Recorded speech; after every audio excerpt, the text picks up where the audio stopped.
with famous winemaker Nick Goldschmidt. Today's episode name is Gold Mettle, and there's a little bit of confusion with the name for a very good reason. It's that I was doing research on Nick, and there's so many things written about him that one of the articles that was written was called Gold Mettle, spelled M-E-T-T-L-E, and they were referring to the fact that you're able to accomplish things under very challenging circumstances. So it's a big compliment to you, but you have so many things written about you, you probably didn't even know what I was talking about. I had no idea. He had no idea. So I called and said it was going to be Gold Mettle, and then you commented on Mettle, which was a whole different meaning. Yeah, so metal to me is, well, if I ever won a gold medal, I'd be completely honoured. But no, metal is a word that we use for rock in New Zealand, and that's what we put on the road. So I always wanted to make a wine called Red Metal, but I knew if I did it in California, no one would know what the heck I was talking about. So yeah, the whole thing was a little bit confusing. But again, you straightened me out though. I know he had no idea that somebody had written an article on what he had accomplished when he had received a huge amount of gold medals in a competition. So now we can explain the whole concept. Oh, cool. Nick is from Auckland. And Takapuna. I'm from Takapuna, mate. Oh, is that a suburb? It's a little suburb in Auckland, yeah. So we're in northern. We're in the North Shore. Ah. Yeah. And you went to school in Australia, I understand? Yeah. So they say the New Zealanders moving to Australia increase the IQ of both countries. So nice. we just had to show up, you know, and nice. They just dish out degrees to New Zealanders. They don't want to compete with the Aussies, you know. So that's the way it works. And the sheep are much uglier in Australia too. So. Are they? Yeah. I've heard that. Yeah, they run faster too. They're obviously used to it. I don't know what's going on. Oh, did you test that out? Were you chasing them? No. I watched the Australians do it because, you know. Okay. Just checking. Yeah, no, they all knew me. The sheep already knew me, so I stayed away. You stayed away. They're your friends. Yeah. Right? Yeah. Barbara, Bob. And of course we have Chris Boland, our vineyard management expert. And we are all drinking a little bit of Selby Rosé right now because it is hot in Sonoma County at the moment. But we are going to have a sip, welcome you to this show, and move on to some fabulous wines made by Nick Goldschmidt. That'd be great. What do we do with my rosé? Do I scull it? You can just throw it over your shoulder. That's really? Right. We're in a courtyard. Is that why all the plants are dead over here? That's funny. You're too kind.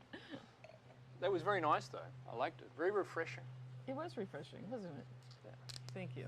So this is a New Zealand Marlborough Sauvignon Blanc. Mm-hmm.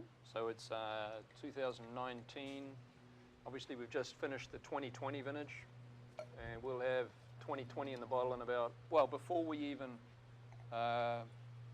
crush here in California, we will have bottled the 2020. So that's the way it works, you know. That's such an odd concept. Yeah. So Nick's an international winemaker, and so he has a very crazy schedule because he's harvesting in both hemispheres. For almost 30 years now.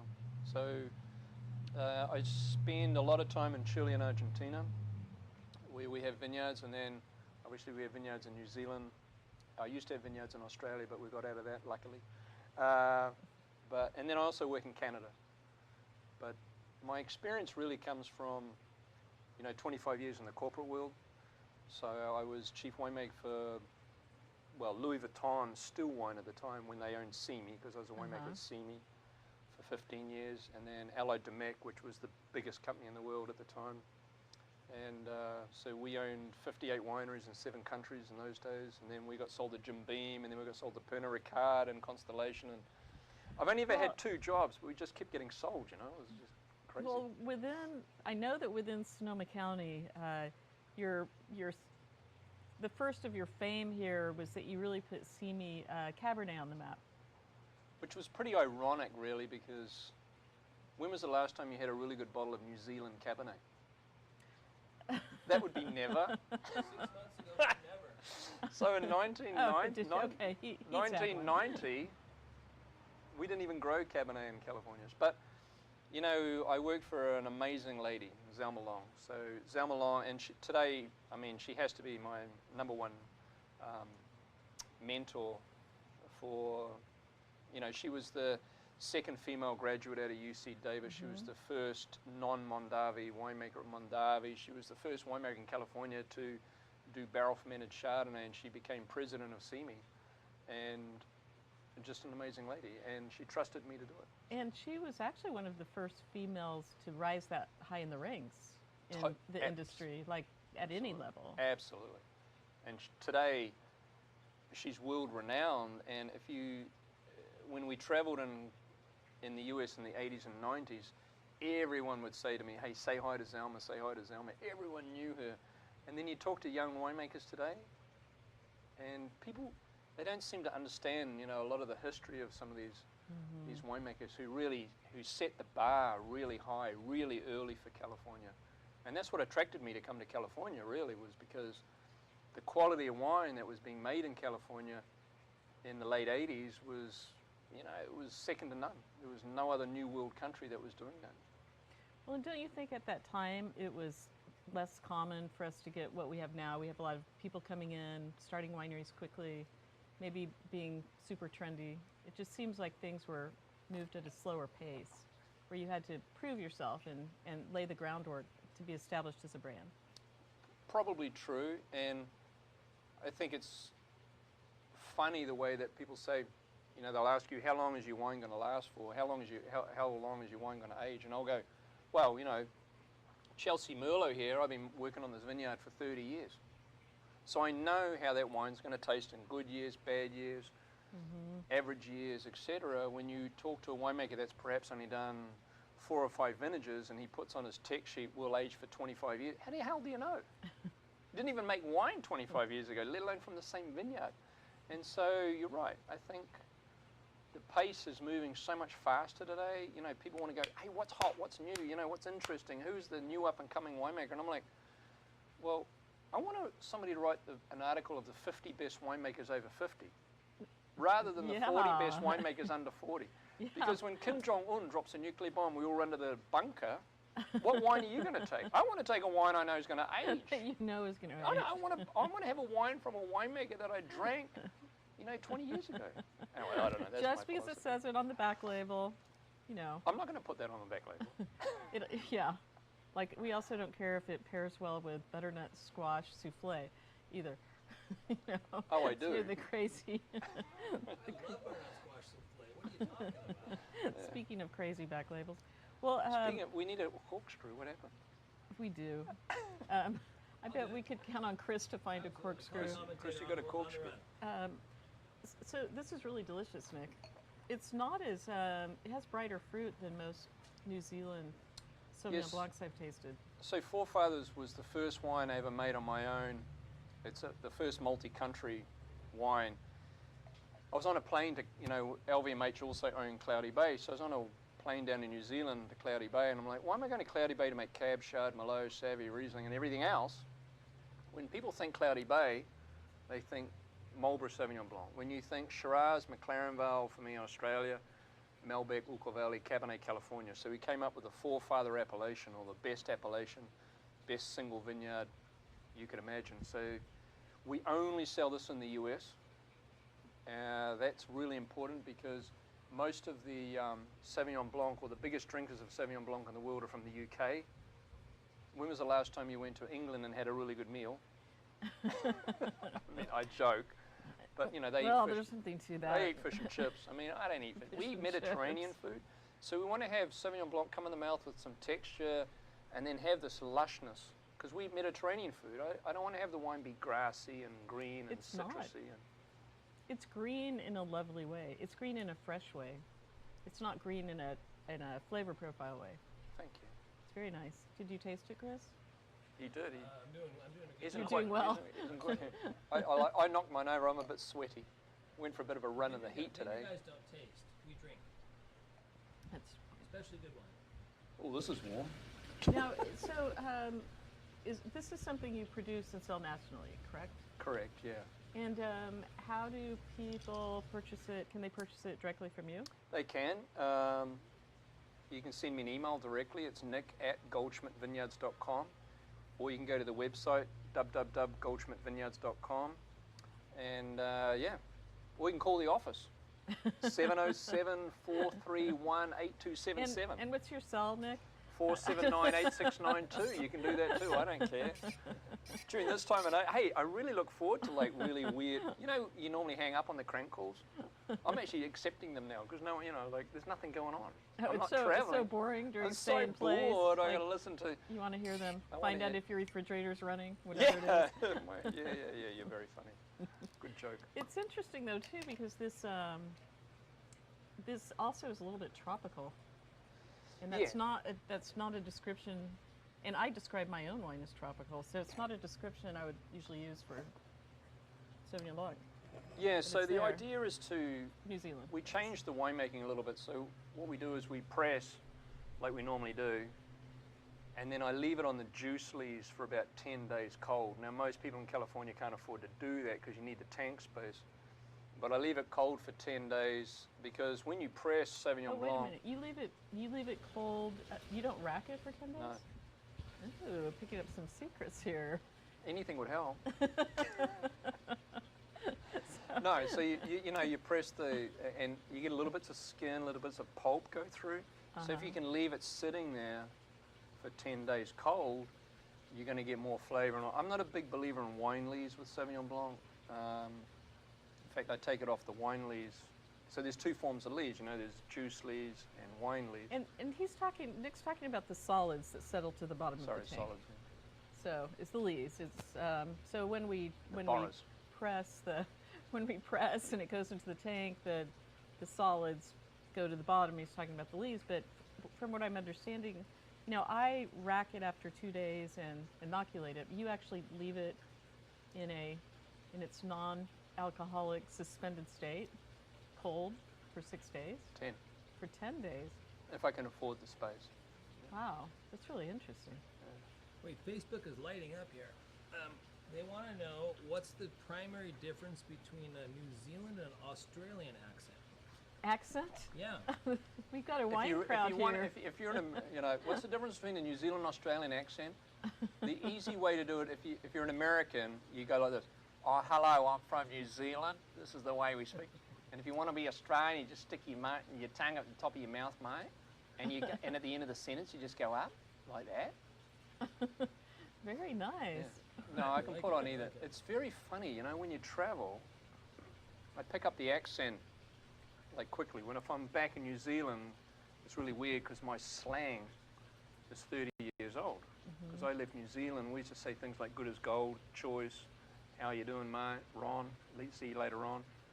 And then you go to Australia, you immediately pick it up, mate. You start talking that way. And then you go to England and you start using really clean words. And then when you speak Spanish, I mean, because we were brought up in Chile, so my Spanish is very, they call it country. I'm being polite. Country Spanish, because Chilean Spanish is very different to Mexican Spanish or even Argentinian Spanish. What happens when you go to Georgia or Texas? Do you morph with your Oh accent? my goodness. Well, I barely know it. You guys all sound American to me, so, you know. Oh, I'm from New York. You can't tell the difference? No. You all sound American. It's American.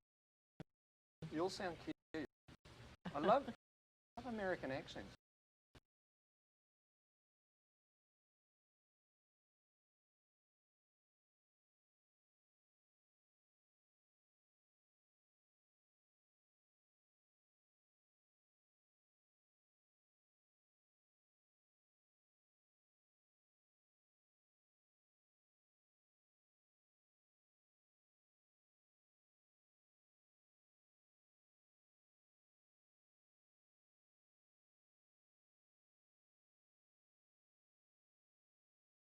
Sort of two parallel stories. My oldest daughter is Chelsea, and when she was 2, I traced her into head, and then she coloured it, and that's where the label comes from. And in the year 2000, I wanted to show my children how to make wine, and I was talking about making wine in Chile, and we were making wine when Pinochet he was a dictator, and one of the ways he controlled oil. The worst thing was electricity. And so when you're in the it's very hard to make wine. So I was telling my children that, you know, we can make wine without electricity. So we went out and the five kids and I and a couple of other people, we went out and we hand-picked half a ton, we hand destemmed it, we déjaged, we punched down, we basket pressed, all by hand, and then we hand pumped it into a barrel. Now I did put the barrel in a cool room, I'm not completely stupid. And we came up with this name, 5 Gold Hands Unplugged. And so a legitimate winemaker now, but Chelsea, it's really interesting when you think about birth order. So I'm a firstborn as well, and when you work with Chelsea, she wants to make a wine, or this is part of her attitude, you know, everything has to be perfect. It has to come in the mouth, has to be seamless, long, round, supple finish, no dry tannin, nothing. It has to be absolutely perfect. And A little structured, huh? she's very meticulous. So yeah, and that's a Normal. firstborn trait, right? Yeah, What birth definitely. order are you? 3 out of 4. Exactly. So you can taste it in my wines. Yeah, you're getting down to the spoiled brat. Right. Yes, my wines aren't spoiled. They just have that casual taste. Oh to yeah, them, yeah, but- no, So, absolutely. so Chelsea likes the cleaner style. And yeah, she's amazing. So she just started doing videos, you know, when SIP, shelter in marine biology right now, and in San Leandro, and they live in like a 1-bedroom apartment. There's no space, so she, you know, they have to do their workouts in the, you know, in a very small area. And then, you know, she's always sitting there. Wow, you know, after my workout, the first thing I grab is a Chelsea Merlot, you know. So she's been doing these videos. It's very funny. Oh, that's cute. Well, it's delicious Merlot.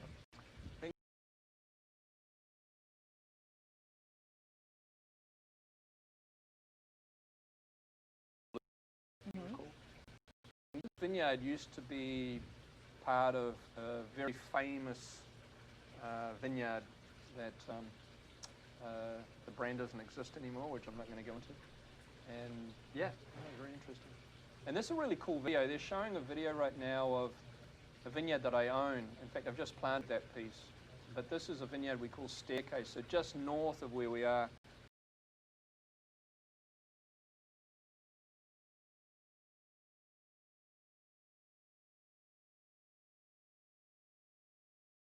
Where every nickel and dime that I have is going into that property right now. So after my first vintage was 82, and this is the first time I'm standing and replanting a vineyard.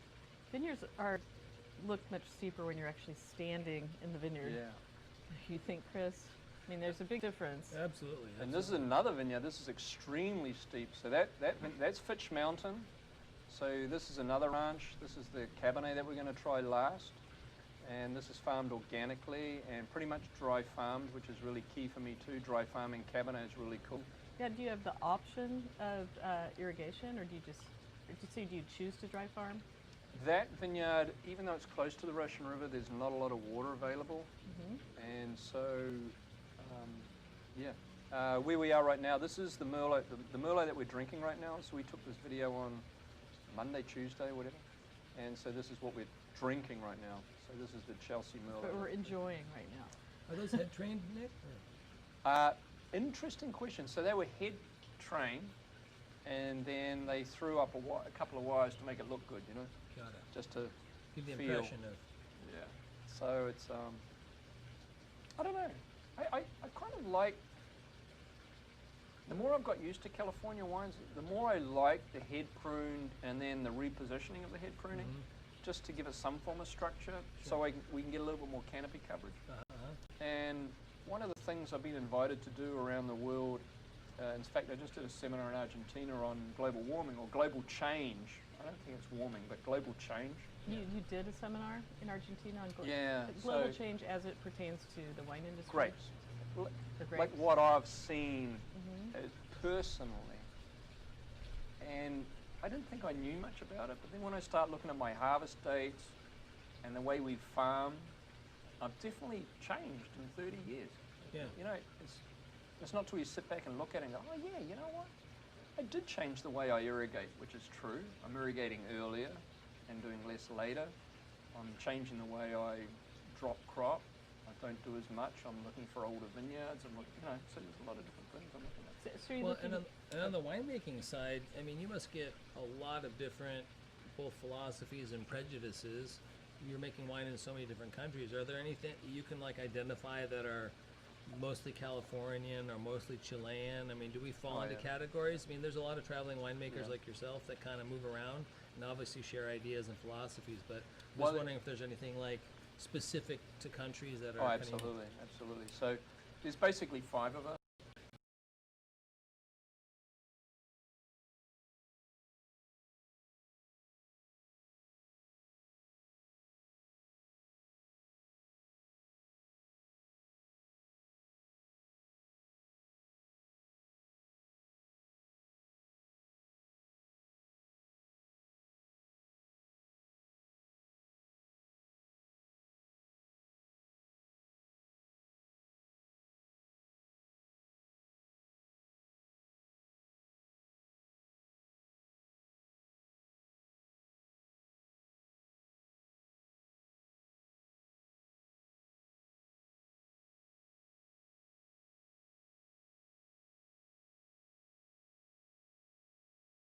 And it's expensive to pump the water that far. So we're going back to head prune vines. So a problem with a head prune vine is you get short canopy, so you only got about 5-6 leaves per shoot. We know the industry standard is 13 leaves to ripen 2 clusters. Well, when you come back to 5 or 6 shoots, leaves, you don't have enough ripening ability.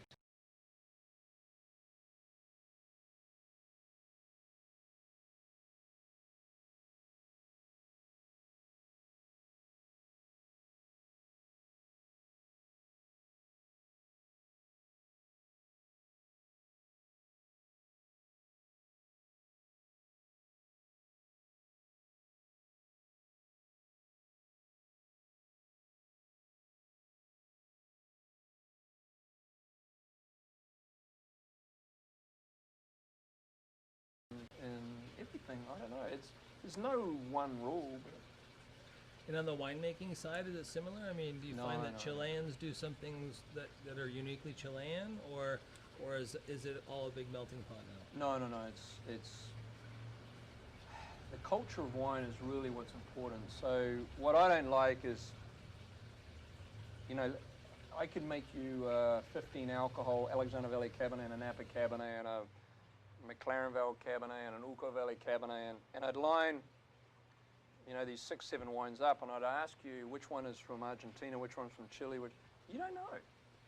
So you've got to make sure that we get the alcohols down, the sugar down, and so that we make these wines really uniquely distinctive and culturally correct. And culture meaning also the demands of the consumers. Culture meaning the consumer, yeah. So when I go out, I don't stay in hotels in these countries. I usually stay with the winemaker.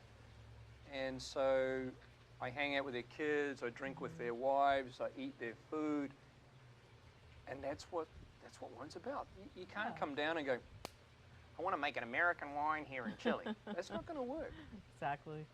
So we've got to be as consultants, we have to be very careful and respectful of what the country is about and what it stands for. So yeah, we change. Chile is highly mechanized, much more mechanized in the winery than we are in California. We seem to have a problem with screw caps. We seem to have a problem with moving away from hand manipulation. But we know we can machine pick grapes today cleaner than by hand, which is a hard concept to explain to a consumer, that the technology exists. But it will come, Well, we're being pushed toward these things whether we want to or not, given what's happening. True. But yeah, that's really interesting. So it sounds like you also are conscientious about maintaining even the varietal integrity within that country, because stylistically they're all going to be very different, I assume. Absolutely. And one of the things that we lost, the plot in California, is these mass selections or field selections. Now everyone's planting clones. I find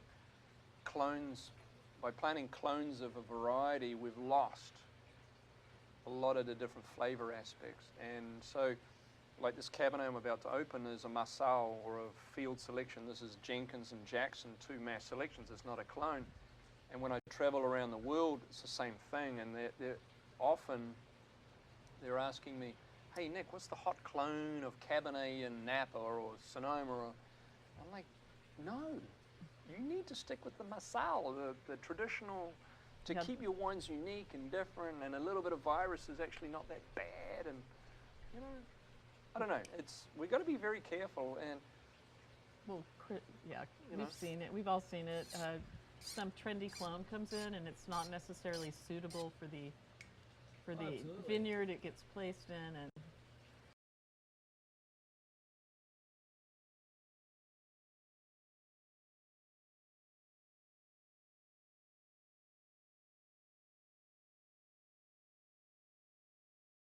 everyone's a glass. Chris, that was good. Everyone's a glass behind. yeah. So anyway, we're drinking. So you'll notice that Catherine on the label faces a different direction to Chelsea, So and the sisters, in case she's they the get middle. mad at each other. She's the middle child. So we make Chelsea and Hillary face to the left, and Catherine faces to the right because she's the middle child. So she's the lady that thinks outside the box. Let's put it that way. But this vineyard I've been working on now for 30. This is the one I've been working on the longest. So 30 years of one vineyard. So it's really cool.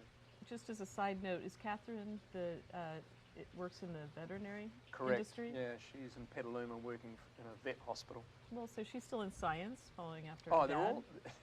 they're all science. All 5 are science. Yeah, So I it's know. It's pretty interesting. They Very can't spell like me, and their mother's a lawyer, so you think they'd be able to spell. I don't know what happened.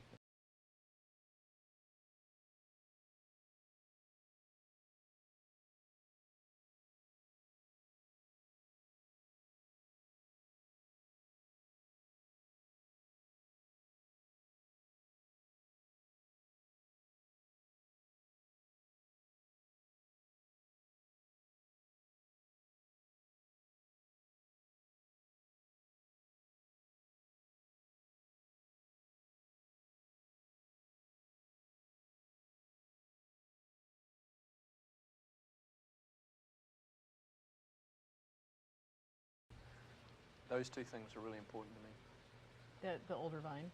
Yeah, more balance, less canopy, less crop. I mean, you do less manipulation and it takes less work. This is a cool photo. They're showing a video of the soil here. This is a sandy clay loam. So this is where the Merlot comes from. So irrigation is a really important thing when a vine is young.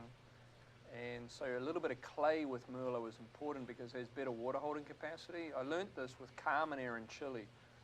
For those who have never had a Carmenere from Chile, go out and try one.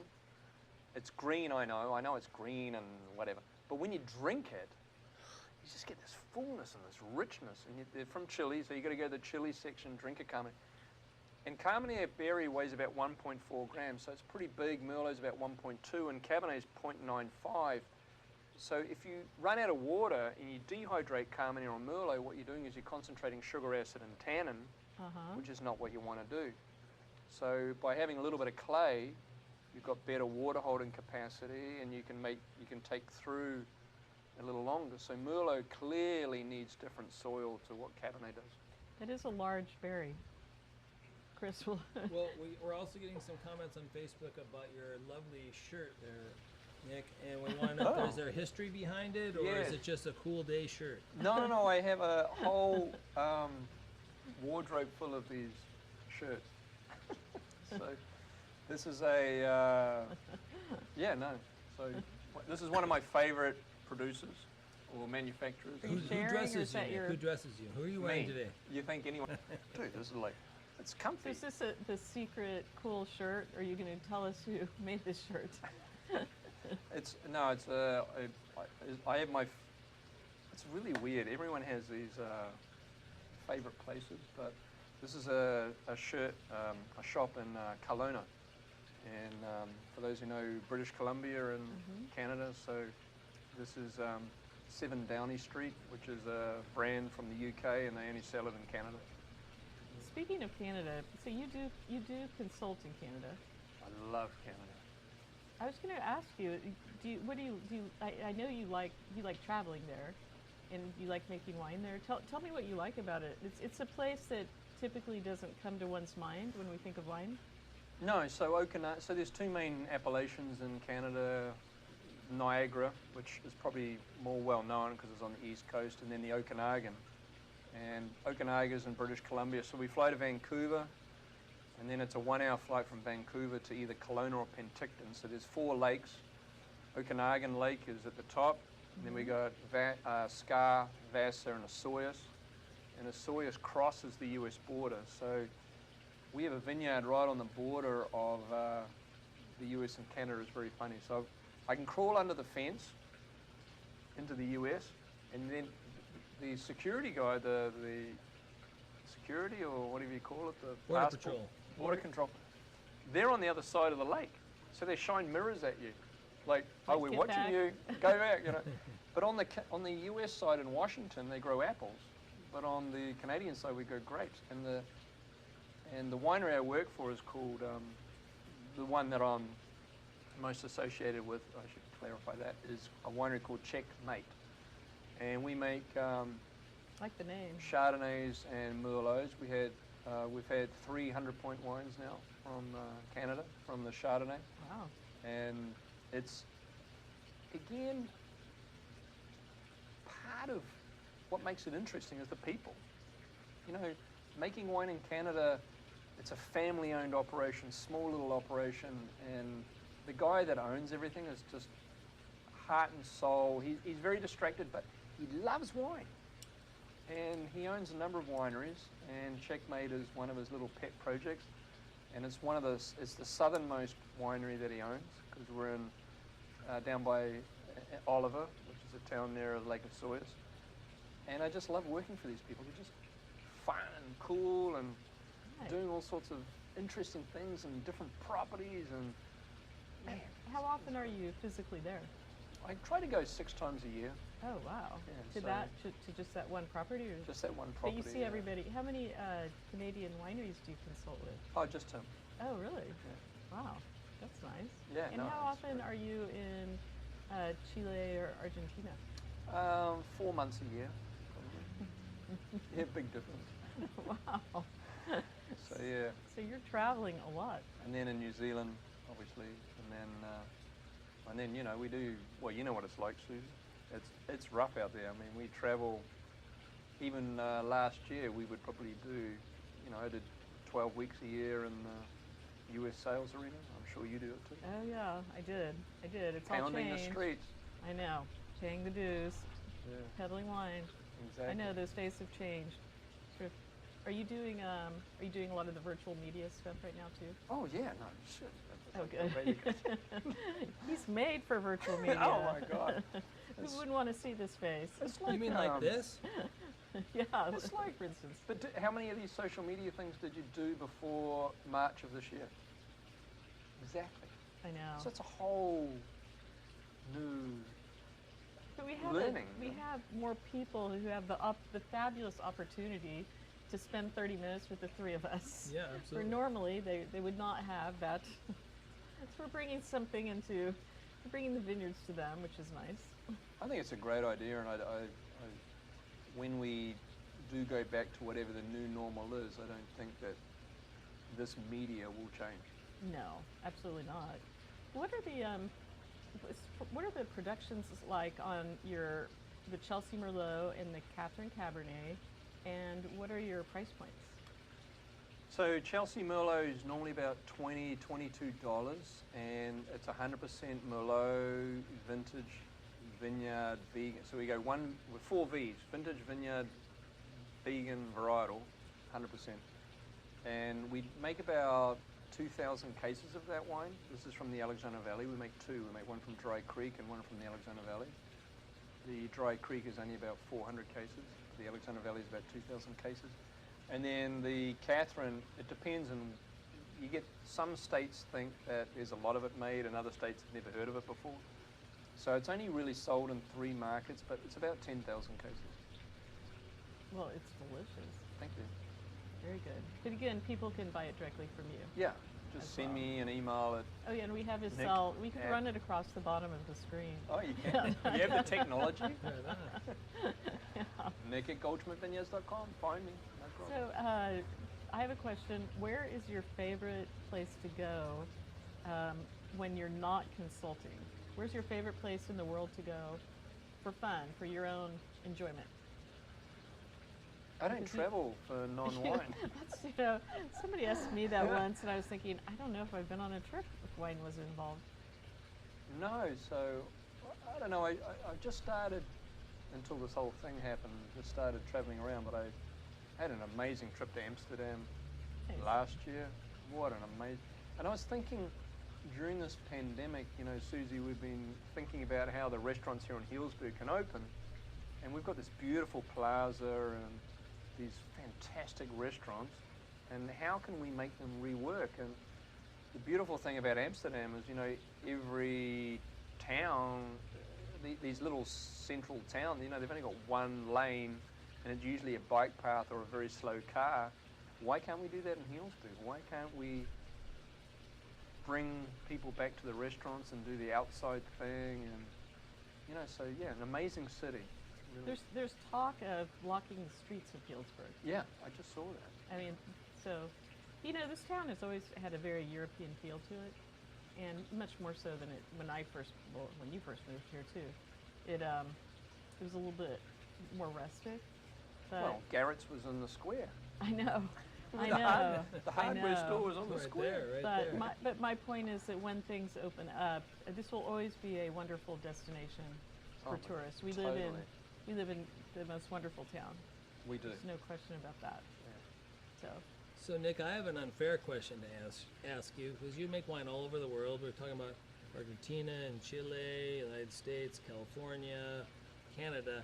Can you, Mexico, can you maybe give a little chunk of what holds dear to your heart in each of those places? Something that draws you to that place? What is it about Canada, or what is it about Northern California or Sonoma County or Argentina that is unique and fun and interesting to make wine in? That's a really easy question for me to answer because it's about the people. And I normally get hired as a consultant to,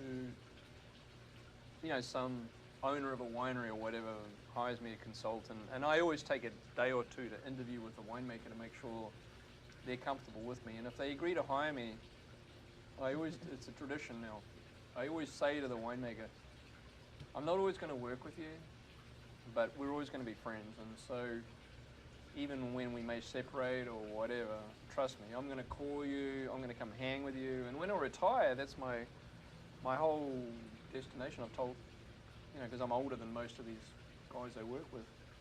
When I retire in 12.5 years, I'm going to come visit and hang with you. We're just going to drink good wine and we're going to eat food that... Is it signed into your contract? Yeah, pretty much. That It's you're, for life, you can be a it's welcome guest in their home and exactly, hang out. it's a verbal agreement. Yeah, it's small print at the very bottom. And, even today, Fabulous, though. today a very famous winemaker in Chile finally had the birth of his first child.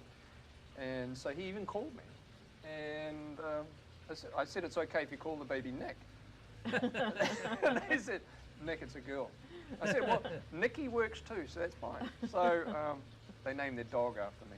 But anyway, but that's the story, These people I work with are just, I don't know. So it's not about making wine, it's about the Yeah, friendships you're developing. Absolutely. And what a fabulous opportunity to know the culture at that level. Yeah, no, it's Here. really, really interesting. And I work with, even in the same country, I'll work with right-wing thinking winemakers and left-wing thinking winemakers and winemakers that, it's very hard in some of these countries to start with nothing and work all your way up through, the correct university to get the correct job versus somebody who came from a wealthy family and just slotted right in because, it's all about who you know. And so I work with both types of people and I find it really interesting and intriguing, and they're always interested. Hey, what does that winemaker think? I know you work with them. What do you think? I try to keep everything really quiet, and I don't really talk about who else I work with. And They try to squeeze you for information. not really. They're just interested in personal views. Yeah, So no, it's cool. it's fascinating. What is the country you've worked in? Obviously New Zealand, but what is the newest, shortest amount of time you've spent in a country you've been making wine in? Would it be Mexico or Canada? Yeah, Mexico. I mean, Mexico is interesting because it's with LVMH, with Louis Vuitton, we owned. With Allied Domecq. I'm sorry, I got my companies confused. With Allied Domecq, we owned. There was 13 wineries in Mexico in 2002. Domecq was the largest, and Mexico is really interesting. So we all talk about the Guadalupe Valley and Encinitas, but everyone only comes to the city, and so that's where the wineries were built. So of the 13 wineries in Mexico at the time, 11 of them were right there. But it was conquered spiritually almost by the Spanish, the Germans, the Italians. So you have every variety known to man in Mexico. Do you have cuttings that people brought Yeah, from other places? They were all conquered by different people at different times. So you're saying, so you actually have cuttings from the conquerings. Yeah, no, Oh, that's absolutely. crazy. But what's really weird is the amount of the problems that we have down there.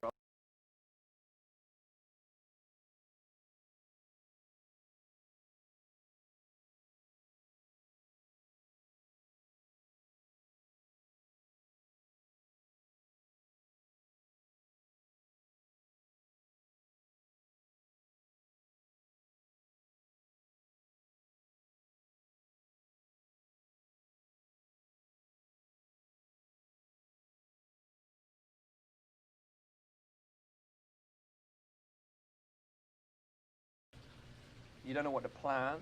You got nematodes. You got phylloxera. You got sharpshooter. You got every problem, and these guys are still struggling and making wine.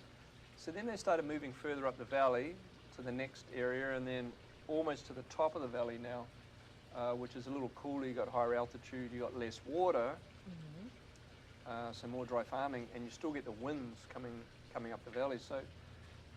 So I sort of had this time warp. I went there in 2000.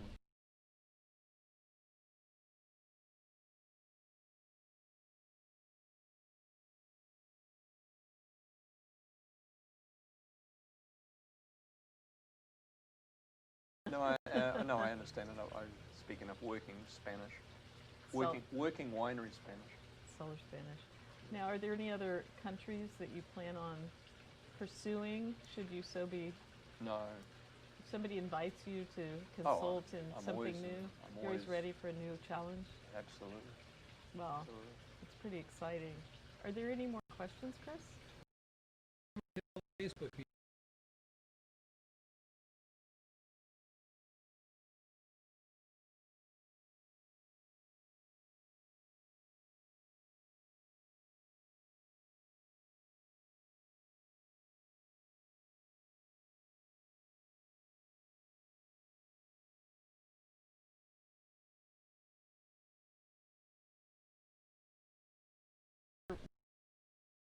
We've never